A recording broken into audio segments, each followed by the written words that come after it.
నమస్తే సార్, మీ పేరండి? జగదీష్ అండి. జగదీష్ గారు ఏం చేస్తుంటారు సార్ మీరు? ట్రాన్స్పోర్ట్ అండి, డ్రైవర్. ట్రాన్స్పోర్ట్ బిజినెస్ చేస్తుంటారు సార్. రాష్ట్రంలో గత 5 సంవత్సరాలుగా వైసీపీ ప్రభుత్వం చూశారు. కొద్ది రోజులు అయితే ఎలక్షన్ రాబోతుంది. మరి ఈసారి ఎవరు ముఖ్యమంత్రి అయితే రాష్ట్రానికి బాగుంటుంది, మీరు అంతవరకు బాగుంటుందని మీరు అనుకుంటున్నారు? చంద్రబాబు నాయుడు గారా, జగన్ గారు? చంద్రబాబు నాయుడు గారు. సో ఎందుకని సార్ చంద్రబాబు నాయుడు గారిని ఎందుకని కావాలనుకుంటున్నారు? ఆయన ఉన్న చెప్పు అందరికీ పనుల పాటలు దొరికేవి, డబ్బులకి ఎవరికి ఇబ్బంది లేదు, అందరూ సకంగా ఉండేవారు, రేట్లు తక్కువగా ఉండేవి, ఆయిల్ రేట్లు తక్కువ ఉండేది, ట్యాక్సీలు పెంచేశారు మా బళ్ళకి, ఇన్సూరెన్సులు పెంచేశారు. ఇన్సూరెన్స్ సంవత్సరానికి 40,000 కట్టవలసి వస్తుంది. కడితే గోడకేసిన సున్నం గోక్కునేటట్టే ఉంది తప్ప ఇన్సూరెన్సులతో ఈరోజు బళ్ళు తిప్పి ఎవరు బతికే యోగం లేదు. ఆంధ్రప్రదేశ్లో బిజినెస్ లేదు. ఎక్కడికైనా వెళ్తే 2035 రూపాయలు పోలీస్ కేసు. పోలీస్ అడిగితే ఎవరికైనా 500 ఇస్తే కానీ వదలట్లేదు. చాలా ఇబ్బందిగా ఉంది. బిజినెస్లు అయితే లేవు. ఈ 5 సంవత్సరాల నుంచి అయితే ఎలా ఉంది? ఇప్పుడు సంక్షేమ పథకాలు ఇవన్నీ ఇస్తున్నాం అంటున్నారు కదా సార్. మాకైతే ఏమీ రావండి. మాకైతే ఏ సంక్షేమ పథకాలు రాలేదు, రావు. మా బళ్ళకి ఏమి ఇవ్వరు. ఆటో డ్రైవర్లకి ఇస్తారు, మేము లారీ వ్యాన్ డ్రైవర్లు కదా, మాకేమి ఇవ్వరు. ఓకే సార్, యాక్చువల్గా వీళ్ళు ఏమన్నారంటే అభివృద్ధి ఏమైనా కనిపించింది సార్ మీ విశాఖపట్నం ఏరియాలో? ఏమీ లేదండి. ఇంకా పూర్తిగా స్మాష్ అయిపోయింది. బిజినెస్ అనేది లేదు. 10 రోజులకి 20 రోజులకి ఒకసారి బేరం కడితే మేము ఏం బతుకుతాం? ఆ బెల్లం పిల్లలు ఏం పెంచుకుంటాం? ట్యాక్సులు, ఇన్సూరెన్సులు, రోడ్ ట్యాక్సులు కూడా మొన్నే రీసెంట్గా పెంచారు. లాస్ట్ ట్యాక్స్లో 550 రూపాయలు 600 పెంచారు. ప్రతి ఒక్కటి అడ్డిగా పెరిగిపోయినాయి రేటు. బతకడం చాలా ఇబ్బందిగా ఉంది. సార్ 13 లక్షల కోట్ల రూపాయల పెట్టుబడులు తీసుకొచ్చామని అంటే ఇక్కడ చాలా కంపెనీస్ కానీ ఇవన్నీ రావాలి, ఆటోమేటిక్గా ట్రాన్స్పోర్ట్ వాళ్ళకి కూడా ఉపయోగం ఉండదు. సో అట్లాంటివి ఏమైనా వచ్చినాయి ఇక్కడ కొత్తగా? ఇక్కడ ఏమీ లేవు సార్. వైజాగ్లో ఏమీ లేవు. ఏదో పెద్ద పెద్ద జింకు, కోరమండలు అటువంటివి ఉన్నాయంటే పెద్ద పెద్ద ట్రాన్స్ఫర్లు ట్రైలర్లు తప్ప, ట్రైన్సే తప్ప మాలాంటి మినీ వెహికల్స్కి ఏమీ లేవండి. ఎక్కడ ఉండదు. వైజాగ్లో ఇంటి సామాన్లు ఎవరో ఇల్లు కట్టుకుంటే మా మెటీరియల్, హౌస్ షిఫ్టింగ్స్ అవే తప్ప వైజాగ్లో ఏమీ ఉండవండి. సార్ ఇక్కడ విశాఖపట్నం రైల్వే జోన్ కావచ్చు, విశాఖ స్టీల్ ప్లాంట్ ప్రైవేటీకరణ ఆపడం కావచ్చు, లేదంటే ఈ ప్రాంతానికి నిధులు తీసుకురావడం కావచ్చు, ఇటువంటి చేయాలంటే పార్లమెంట్లో మంచి ఎంపీ ఉండాలి ఇక్కడ విశాఖ తరఫున. మరి తెలుగుదేశం తరఫున అయితే భర్త గారు పోటీ చేస్తారు, వైసీపీ తరఫున బొత్స గారి ఫ్యామిలీ నుంచి ఝాన్సీ గారు పోటీ చేస్తారు. సో ఇద్దరులో ఎవరైతే బెటర్ క్యాండిడేట్ అని మీరు అనుకుంటున్నారు? భరత్ గారు అయితే బెటర్ అనుకుంటున్నాను. ఎందుకని సార్ భర్త గారిని ఎందుకు కావాలి? 50 కాలంలో ఆయన ఒక ఎడ్యుకేటెడ్, పర్వాలేదు, తేగలరు. ఆయన వెనక ఇప్పుడు బీజేపీ ఉంది, టీడీపీ ఉంది, వాళ్ళు తేగలరని ఆస్పత్రి. సో విశాఖపట్నం పరిస్థితి ఏంటి సార్? క్యాపిటల్ అంతకుముందు అమరావతి అన్నారు, ఇప్పుడే 3 క్యాపిటల్స్ అంటున్నారు. క్యాపిటల్ గురించి అసలు మీ అభిప్రాయం ఏంటి? విశాఖపట్నంలో ఇస్తే ఈరోజు ఎవరు డ్యూటీకి కూడా వెళ్ళరండి. ఎందుకంటే ఎవరో ఒక మినిస్టర్ వస్తుంటారు, దానికోసం ట్రాఫిక్ ఆపేస్తారు. అవన్నీ జరగని పని. విశాఖపట్నం అనవసరం అండి. క్యాపిటల్ ఏం చేస్తుంది? ఇక్కడ చేయడానికి పని పాటు లేదు. క్యాపిటల్ తెచ్చి ఈ రోడ్లు చాలా మనకి ట్రాన్స్పోర్ట్ ప్రాబ్లం, వెళ్ళొచ్చి అన్నీ ఇబ్బంది పడవలసి వస్తుంది. కనుక విశాఖపట్నంలో అనవసరం అండి. క్యాపిటల్ ఇవ్వడం వల్ల ఉపయోగం లేదు. ఇక్కడ ఇది ఆల్రెడీ డెవలప్డ్ ఏరియా. ఇక్కడ ఎవరు డెవలప్ చేసే పని లేదు. ఎవరు వచ్చినా ఒకటే ఇక్కడ. కనుక ఇక్కడైతే అవసరం లేదు. Capital waste. ఇచ్చిన కొద్ది ఇంకా రోడ్ల మీద ఈ మినిస్టర్స్ వాళ్ళు ప్రాబ్లం. ఇక్కడ అన్ని రోడ్లు ఆపిస్తే ఎవరు డ్యూటీకి వెళ్ళలేము. మాలాంటి వాళ్ళు ఎవరిని బతకనివ్వరు కూడా. ఇక్కడ కొండలు వీటన్నింటినీ కూడా కొట్టేస్తున్నారు, ప్రకృతి అంతా కూడా నాశనం అవుతుంది అంటున్నారు. ఎంతవరకు వాస్తవం అది? ఋషికొండ కానీ అట్లా పక్కా అండి. అది తప్పది, చేయకూడదు. కానీ మరి గవర్నమెంట్ వాళ్ళు చేస్తున్నారు. అది భగవంతుడు చూడాలి వాళ్ళని అంతే. విశాఖపట్నంలో ప్రధానంగా ఈ 5 ఏళ్లలో గంజాయి పెరిగిపోయి గంజాయి క్యాపిటల్ అయిందని, డ్రగ్స్ క్యాపిటల్ అయిందని చెప్పి మాట్లాడుతున్నారు సార్ కొంతమంది. అందులో ఎంతవరకు వస్తుంది? చాలా ఎక్కువ. యూత్ అంతా పాడైపోయింది. తెల్లవారు 3 గంటల నుంచి 2 గంటల నుంచి పబ్లిక్ రోడ్ల మీద తిరుగుతున్నారు. గంజాయి తాగి ఎవడైనా సింగిల్గా దొరికితే కొట్టి చంపేస్తున్నారు. జోబీలు కొట్టేయడం, సెలలు ఎత్తుకుపోవడం, ఏవి దొరికితే వెతుకుపోతున్నారు. చాలా ఎక్కువైపోయింది.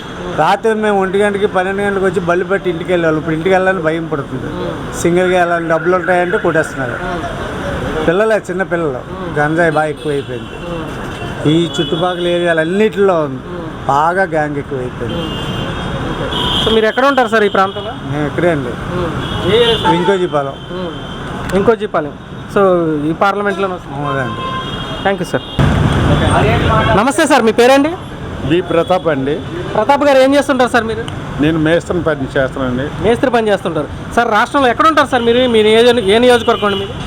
నాకు తూర్పు అండి. ఈ ఏరియా పేరు ఏంటండి? ఇసుక తోట. ఇసుక తోట. ఓకే సార్, రాష్ట్రంలో గత 5 సంవత్సరాలుగా జగన్మోహన్ రెడ్డి గారి పరిపాలన చూశారు. మరికొద్ది రోజులైతే ఎన్నికలు జరగబోతున్నాయి. ఈసారి ఏ ప్రభుత్వం వస్తే మీలాగా ఇట్లా పనిచేసుకునే వాళ్ళకి బాగుంటుందని మీరు భావిస్తున్నారండి? చంద్రబాబు గారా, జగన్ గారు? చంద్రబాబు నాయుడు వస్తే బాగుంటాయండి. గత 5 సంవత్సరాల క్రితం చంద్రబాబు లేబర్కి బాగా చూశారు. అప్పుడు ఇసుక ఆటో ట్రాక్టర్ 1500 ఇచ్చారు. ఇప్పుడు ప్రభుత్వం 5000 ఇస్తున్నారు. ఇప్పుడు పప్పు ఉప్పు అన్ని రేటు పెరిగిపోయింది బాగా. అప్పుడు గత చంద్రబాబు నాయుడు ఉన్నప్పటికీ సంక్షేమ బోర్డు కూడా ఇచ్చారు. ఇప్పుడు ఆ నిధులు కూడా లేదు. తర్వాత లేబర్కి చాలా ఇబ్బంది కలుగుతున్నాయి. తర్వాత ఈ హోటల్లో భోజనం 5 రూపాయలకి ముందు ఇచ్చారు. ఇప్పుడు అది కూడా అన్న క్యాంటీన్, ఇప్పుడు కూడా అది లేదు. ఇప్పుడు లేబర్ చాలా ఇబ్బంది పడుతున్నారు. పని కూడా సరిగ్గా లేదు. వారంకి 1 రోజు 2 రోజులు పని చేస్తున్నా చాలా కష్టంగా ఉంది. ఉప్పు పప్పు అన్ని రేటు పెరిగిపోయింది. జగన్మోహన్ రెడ్డి చాలా గౌరవం చేతనం. ఏమంటే అమ్మ బడి ఇచ్చినాను, నాయన బడి చేతనాను, మందు బాటిల్ ఇస్తా ఉంటారు. పోతే అన్ని రేటు పెంచడానికి ఇబ్బంది పెట్టినాను, కానీ లేబర్కి ఏమి సదుపాయం లేదండి. ఈ మద్యం మీద అభిప్రాయం ఏంటి సార్? ఈ గత ప్రభుత్వం ఎలా ఉంది, ఇప్పుడు ఎలా ఉంది? మీకు రేట్లు కానీ లేదంటే వీటిలో ఎలా ఉంది? నాకు మందు సంగతి తెలియదండి. మందు రేటు అంటున్నారు. ఎప్పుడైతే రేటు పెరిగిపోయింది అప్పుడు రేటు బాగానే ఉన్నాయి. ఇప్పుడు రేటు బాగా పెరిగిపోయింది. ఇప్పుడు ఏటో మందు మనకు తెలియదు. రేటు మందు విషయం తెలియదు. లేబర్ గతంలో అయితే మీకు 5 రూపాయలకి అన్న క్యాంటీన్లో భోజనం పెట్టేవాళ్ళు, ఇప్పుడు తీసారా? అవును, పెట్టారు. ఇప్పుడు లేదు, తీసేశారు. చాలా ఇబ్బందిగా అవుతున్నాయి. అప్పుడు అందరూ సార్, యాక్చువల్గా వీళ్ళు ఏమంటున్నారంటే మేము సంక్షేమ పథకాలు ఇస్తున్నాము, అందరికీ అన్నీ ఇచ్చేస్తున్నాం కదా, ఇంకేంటని అంటున్నారు. మీకు నిజంగా పనిచేసుకునే వాళ్ళకి పనులు కల్పిస్తే మంచిదంటారా, సంక్షేమ పథకాలు ఇస్తే మంచిదంటారా? ఏం సంక్షేమం లేదండి. గతం 5 సంవత్సరాల క్రితం మాకు లేబర్కి డెలివరీ, మ్యారేజ్ వాళ్ళు దట్టుగానే ఇచ్చునండి. ఇప్పుడు ఈ జగన్మోహన్ రెడ్డి ప్రభుత్వం వచ్చినా కానీ ఏం పథకం లేదండి. ఏమంటే అమ్మ బడి ఇస్తున్నావు, నాయన బడి ఇస్తున్నావు, అమ్మ బుడి ఇస్తున్నావు, నాయన బుడ్డి ఇస్తున్నావు అని చెప్తున్నారు. అంతే, ఏం లేదు. ఏం పరిస్థితి బాగోలే.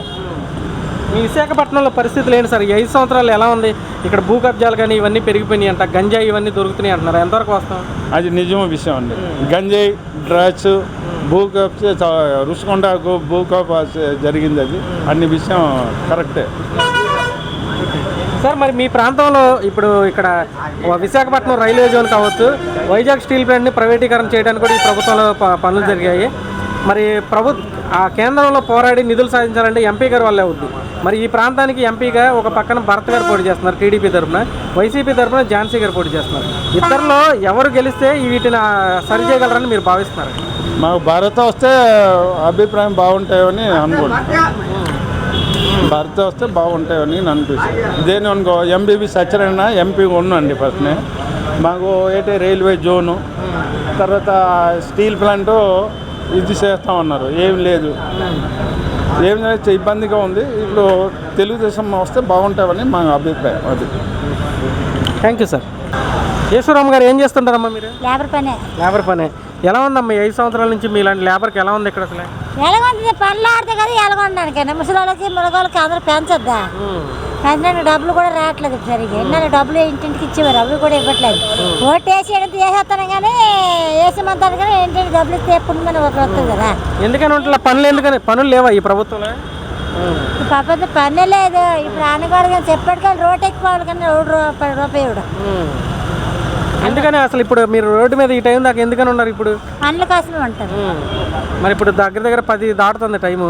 మరి ఈ టైం దాకా పనికి పిలవలేదంటే ఏంటి కారణం? ఏంటి కారణం? ఏంటంటే కారణం ఏంటంటే పనులు లేవంటారు, చేయలేకపోతే అంటారు, అలాగంటారు ఇలాగంటారు. పనులు చేయండి, పనులు లేడానికి పనులు ఇస్తే కదా చేయడానికి. పనులు రాని ఏ పనులు చేస్తామండి? ఇసుక దొరుకుతుందమ్మా ఇప్పుడు బాగానే? ఇసుక వస్తుందా? ఇసుక వస్తుంది, అసలు ఆపేస్తాను కదా. ఇసుక వస్తుంది. ఇప్పుడు జగన్ కోట వేయడానికి 100 మంది వేస్తారు, చంద్రబాబు నాయుడు కోట వేయడానికి 100 మంది వేస్తారు. ఎవరికైనా ఓటు వేస్తారు చెప్పు. పథకాలు ఇస్తున్నాము ఈ ప్రభుత్వంలో, మేము బాగా చేస్తున్నాం అని అంటున్నారుగా. బాగా చేస్తాను, ఎవరు చేస్తారు ఎవరు అంటారు మాకేం తెలుసండి. మాకు కూలి 10కి వచ్చినాడు. అంటే పథకాలమ్మా, సంక్షేమ పథకాలు ఇస్తున్నారంట కదా మీకు? ఇస్తాను రేపే ఇస్తాను. అన్ని చూస్తామమ్మా, శుభ్రంగా ఓటు వేయండి, శుభ్రంగా అన్ని చూసుకుంటామమ్మా. మీకు ఏ బాధ మేము వడ్డున్నామమ్మా. ఓట్లు వచ్చినాయని చెప్పా, ఓట్లు వేసినాని చెప్పా, ఓట్లు వేసినట్టు ఆవిడ ఎక్కడ ఉన్నాడో తెలీదు. జనాలు పట్టించుకుంటారో జనాలు పట్టించుకోపోరో తెలీదు. మరి ఈసారి మీరు ఎవరు గెలిస్తే బాగుంటుంది అనుకుంటున్నారు? ఎవరు గెలుస్తారో మనకేం తెలుసండి. దేశం మగోడికి సాగు ఆడదానికి బతుకు అది బాగా చెప్పేది ఇసుక లేనాడు బతకలేకపోతాడు. ఆడపిల్లకి డబ్బు అమ్మఒడి వేసాడు, ఆడపిల్ల బతుకుతుంది. మగవాడు ఎలా బతుకుతాడు? ఎక్కడి నుండి తెచ్చితే బతకగలడు? డిగ్రీ పాప చదివింది అందరికి వేసాడు జగన్ డబ్బులు. మా పాపకి వేయలేదు. పథకాలు సరసానికి మా పాపకి వేయలేదు. ఆపేశారు. మరి ఉన్న వాళ్ళ జీవితం బతకాలని మరి ఉన్న జీవితం బతకద్దేటండి. బతకాలి కదా. ఇల్లు ఇచ్చాడు కరెక్టే. జగన్ నిలబడ్డాడు కరెక్ట్. అడ్డుగా నిలబడ్డాడు, మాకు ఆధారంగా నిలబడ్డాడు కరెక్టే. నీకు ఆదాయం లేదు. వాళ్ళకి ప్రపంచం మీద రోడ్డు మీద ఉన్న వాళ్ళకి శుభ్రం చూసుకుంటే నీకేం శుభ్రంగా చూస్తాం అందరం ఉన్నాయి. ఇప్పుడు ముసలి మొలగా రోడ్లు ఎక్కిపోతుంటే ఇంటి ఎత్తి కట్టుకొని బయటికి ఎంత చేస్తాను ఇంట్లో ఉండాలా. పనులు కాలేకపోతే ఒక్కరోజు పనులు కాలేకపోతే పరువులు తీసేస్తాను.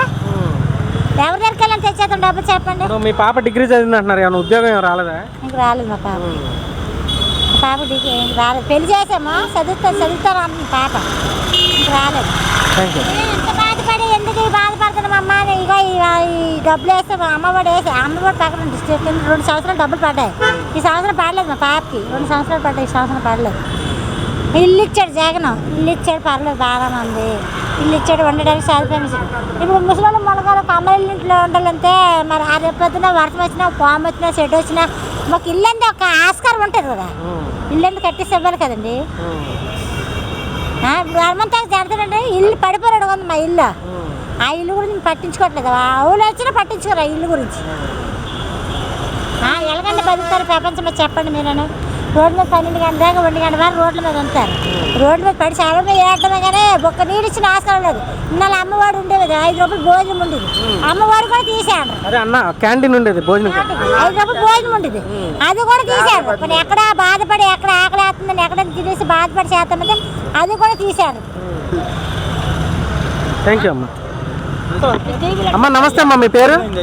నా పేరు లక్ష్మి అండి. లక్ష్మి గారు ఏం చేస్తుంటారమ్మా మీరు? మేము లేబర్ పని చేస్తామండి. అమ్మ ఎలక్షన్స్ రాబోతున్నాయి రాష్ట్రంలో. ఈ 5 సంవత్సరాల నుంచి జగన్మోహన్ రెడ్డి గారు ప్రభుత్వం చూశారు కదా, మీ లేబర్కి ఎలా ఉంది? మీకు పనులు ఉన్నాయా? అంతా మంచిగా జరిగింది ఈ ప్రభుత్వంలో? లేదండి, ఇంకా వారానికి 2-3 రోజులు పని దొరుకుతుంది, అక్కడి నుంచి ఖాళీయే. అంటే మీకు పనులకు తగ్గట్టుగా ఉండలేదా మీకు రోజువారీ పనులు దొరకట్లేదండి. ఎందుకని దొరకట్లేదు అసలు? ఎందుకని దొరకలేదు అంటే ఒక్కోసారి ఇసుకలేదు అంటారు, కొందరు అదే మనిషి ఒక పాపలను చెప్తారు. పని ఉన్న రోజు వెళ్తాం, నేను రోజు ఖాళీగా ఉంటాము అంతే. నాకు ఇంటికి వెళ్ళిపోవడమే. అమ్మ ఇదివరకు ఇప్పుడు ఇక్కడ మీతో పాటు ఉన్న వాళ్ళు చెప్పారు, గత ప్రభుత్వం ఉన్నప్పుడు 5 రూపాయలకి భోజనం పెట్టేవాళ్ళని అన్న క్యాంటీన్లో తినేవాళ్ళం, ఇప్పుడు లేదని అంటున్నారు. అది ఎంతవరకు వాస్తవం? అది ఎంతవరకు అంతే మరి నాకు తెలీదు. ఇదివరకు తినేవాళ్ళు 5 రూపాయల భోజనం, అక్కడ 5 రూపాయల భోజనం అంటే రాదా పేద అందరికీ కూడా అది మంచిది అనమాట. ఒకవేళ పని లేకున్నా, ఒకవేళ ఇంట్లో కూలి లేకున్నా తినడానికి 5 రూపాయల భోజనం అంటే 5 రూపాయలు కొట్టుకొని వెళ్ళుకున్నా అది మన కడుపు నిండుతుంది. ఒకవేళ మనకు భోజనం లేకున్నా, మన ఇంట్లో తామత లేకపోయినా ఒకవేళ 5 రూపాయలు పెట్టుకుని తల్లికి 20 రూపాయలు పెట్టుకుని వెళ్ళి తినేసేవాడు. ఇప్పుడు అదేట్ లేదు కదా. అదే ఇప్పుడు అడుక్కున్నవాడు కూడాను ఒక మొత్తం ఉన్నోడు వేస్తే తింటాము అన్నట్టు ఉంటుంది. ఇప్పుడు అడుక్కున్నవాడు కూడాను మరి ఎవరికే లేకపోతే అడుక్కున్నవాడికి ఇంకేటి పెడతారు. వాళ్ళకే పెడతాము, మనకు అంతే కదా వాళ్ళకి. మరి పథకాలు ఇస్తున్నాము అంతా బాగా చేస్తున్నాం అంటున్నారు కదా మీలాంటి వాళ్ళకి? ఏం పథకాలు? అదే అమ్మఒడి ఒకటే ఇస్తారు, ఇంకేం పథకాలు ఇస్తారు? ఇల్లు మాకు లేదండి, మాకు లేదు. ఎలక్షన్ ఉంది కదా, జనాలు వేస్తారని తెలుసుకొని కూడా వేయాలి కదా డబ్బులు, మరి వేయలేదు. మరి జనాలు కూడా వేయడానికి నచ్చుకోరు. అది